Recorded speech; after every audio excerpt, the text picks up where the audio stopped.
중국에서 자체 제작한 24층 높이의 초대형 크루즈가 제주에 처음 입항했습니다. 탑승객만 4천 명에 달하는데 중국 크루즈 관광객이 본격적으로 제주를 찾을 것으로 예상되면서 관광시장 활성화도 기대되고 있습니다. 박주연 기자입니다. 대형 호텔만큼 큼직한 선박이 강정항으로 들어왔습니다.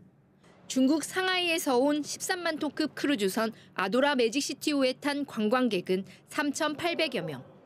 이 크루즈 선박은 길이 322.6m의 24층 건물 높이로 최대 6,500명이 탑승할 수 있는데 중국에서 처음으로 자체 건조했습니다.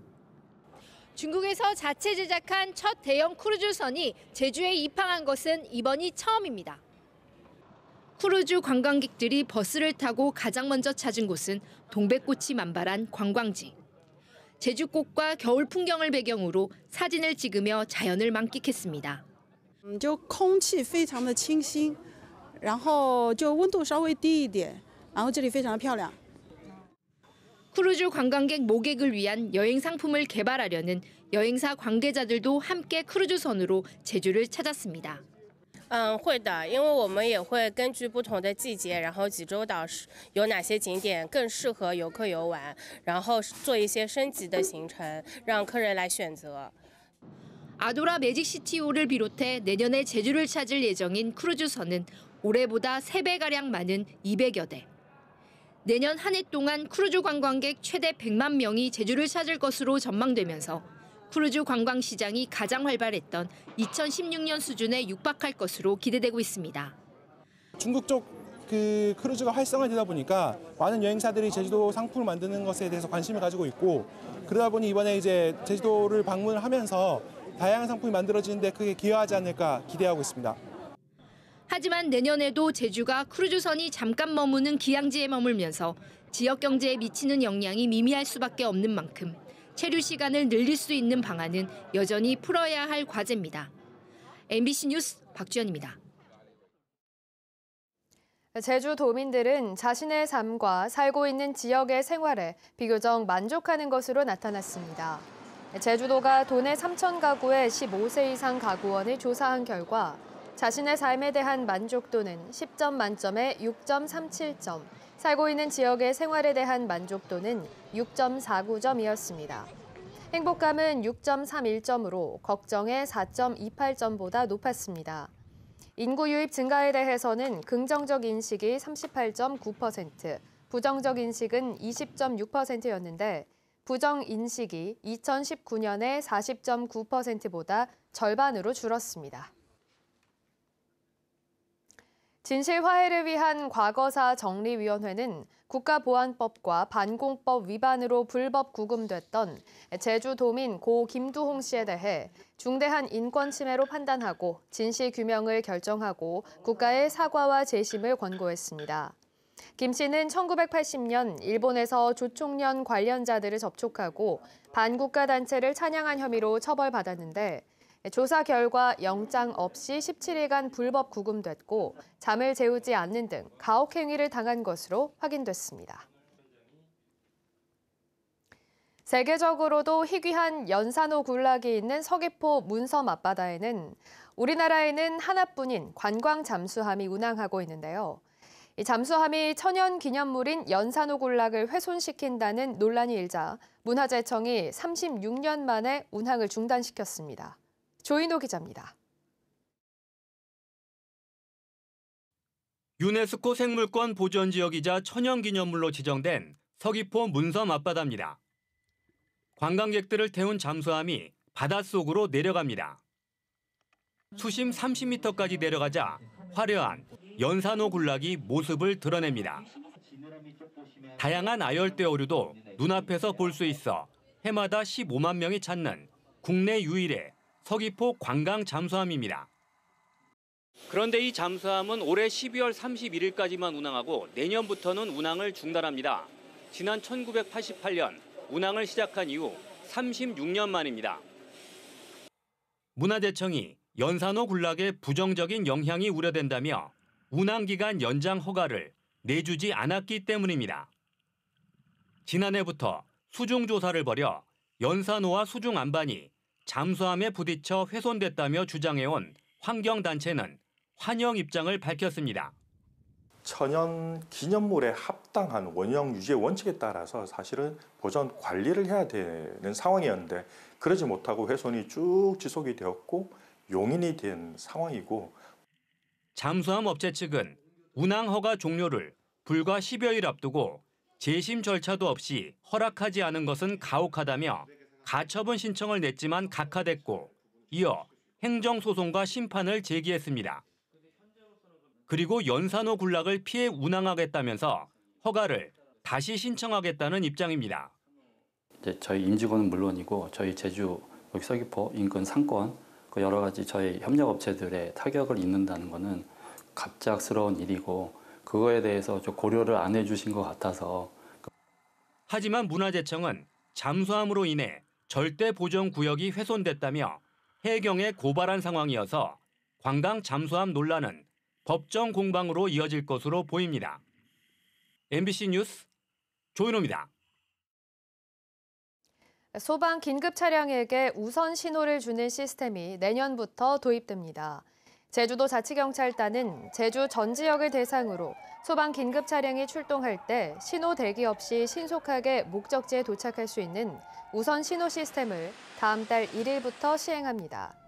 2020년부터 시범 운영한 결과 출동 시간이 최대 2분 32초 줄었고, 특히 무수천 사거리에서 한라병원 구간은 기존 15분에서 6분으로 대폭 단축됐습니다.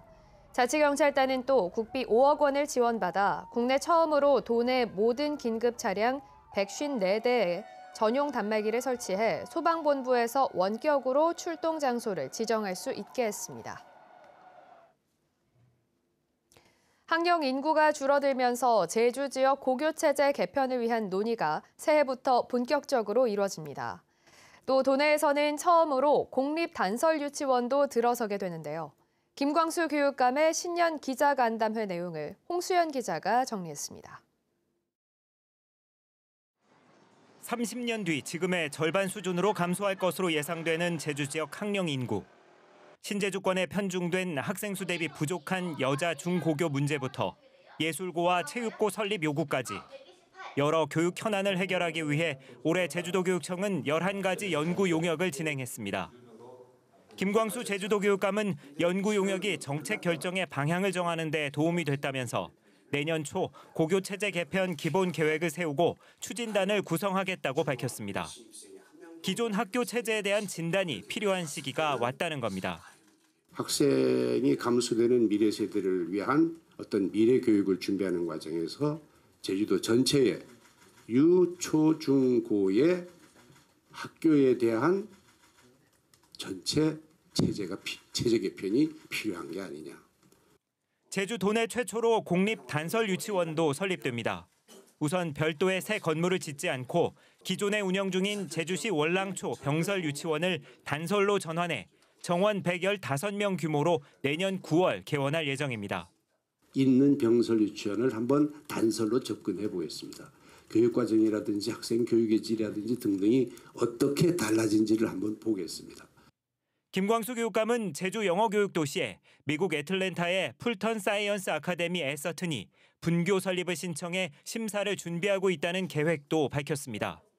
국제교육과에서 지금 그 심의위원회 준비하고 있다고 이렇게까지만 말씀을 드리겠습니다. 심의위원회에서 의결 결과가 나오면 제가 동의할 건지 말 건지를 결정하겠습니다. 한편 교육부가 전국 시도교육청에 제시한 학생인권조례안과 관련해 김광수 교육감은 기존 제주 학생인권조례안을 폐지할 이유가 없지만 교권 보호를 위한 내용 등 일부 보완이 필요하다고 말했습니다. MBC 뉴스 홍수현입니다.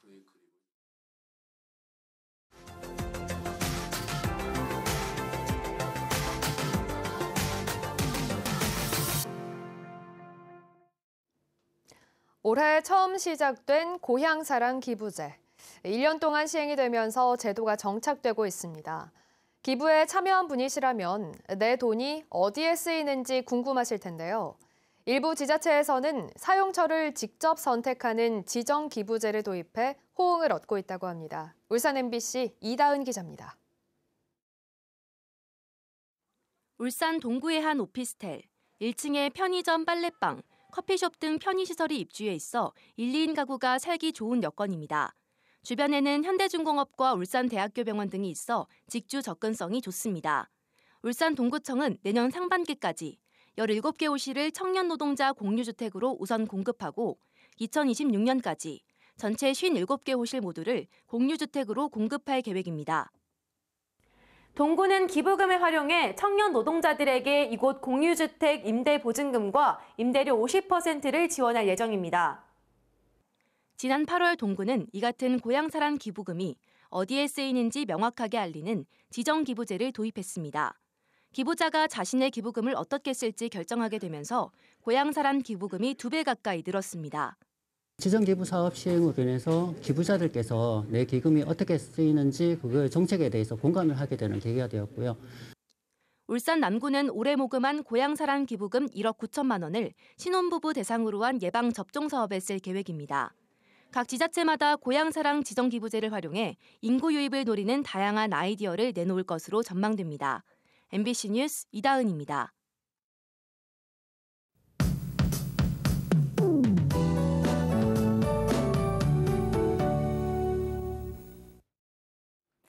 고기압의 영향으로 대기가 정체되고 있습니다. 제주를 제외한 전국 대부분 지역에서는 공기가 탁한데요. 제주도는 공기질 무난하겠고요. 오늘 포근하겠습니다. 제주의 낮 기온 11도까지 오르겠습니다. 주말인 내일은 16도까지 오르면서 예년 기온을 7도가량 웃돌겠습니다. 일요일 오후부터는 북쪽에서 찬 공기가 내려오면서 새해 첫날 아침에는 다소 쌀쌀하겠습니다. 주말에 날은 포근하지만 흐리고 비가 내리겠는데요. 내일 오후부터 일요일까지 비가 오겠고요. 일요일에 산지에는 눈이 내려 쌓이는 곳이 있겠습니다. 이렇게 비구름대의 영향으로 제주도에서는 일몰과 일출을 보기 어렵겠는데요. 새해 첫날에는 일부 지역에서 구름 사이로 부분 일출을 감상할 수 있겠고요. 제주도와 동해안을 제외한 전국 대부분 지역에서는 해돋이를 볼 수 있겠습니다. 오늘 고기압의 가장자리에 들면서 구름 낀 가운데 맑은 날씨를 보이겠습니다. 516도로와 1100도로, 중산간 이상 지역에서는 빙판길 조심하시고요. 또 한라산 등반 시 미끄러움 사고에 유의하시기 바랍니다. 아침 현재 기온입니다. 북부 지역 8도, 서부 지역 7도, 동부 지역 5도로 시작하고 있습니다. 낮 최고 기온은 북부 지역 11도, 서부와 동부 지역 10도, 남부 지역 13도까지 오르겠습니다.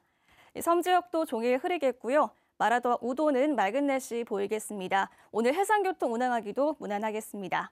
바다의 물결은 0.5에서 1.5m 안팎으로 잔잔하게 일겠는데요. 일요일 새벽부터 바람이 강하게 불면서 파고가 높아지겠습니다. 다가오는 새해에도 예년보다 온화한 날씨가 이어지겠습니다. 기상정보였습니다. 버려진 그물이 꼬리에 걸린 채 헤엄치는 새끼 남방 큰 돌고래가 발견됐습니다. 제주대학교 돌고래 연구팀은 어제 오전 서귀포시 대정읍 해안가에서 꼬리에 그물을 달고 헤엄치는 남방 큰 돌고래를 발견해 촬영했습니다. 돌고래 연구팀은 지난 11월 발견 당시에는 그물이 없었다며 상처가 심해지면 꼬리를 잘라야 할 수도 있는 상황이라고 설명했습니다. 소방 구급대원들이 폭설을 뚫고 심정지 환자를 무사히 병원으로 옮겨 감사 인사를 받았습니다.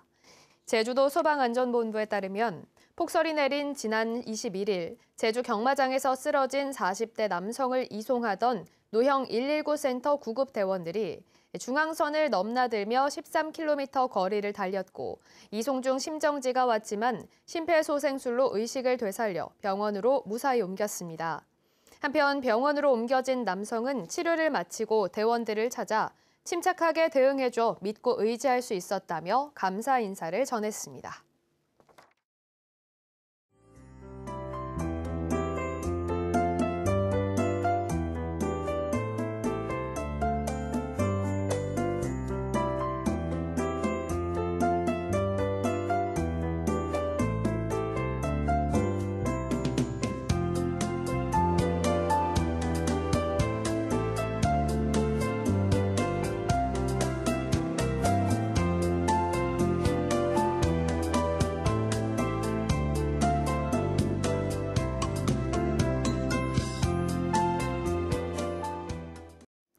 네, 제가 진행하는 뉴스투데이 제주는 오늘까지였습니다.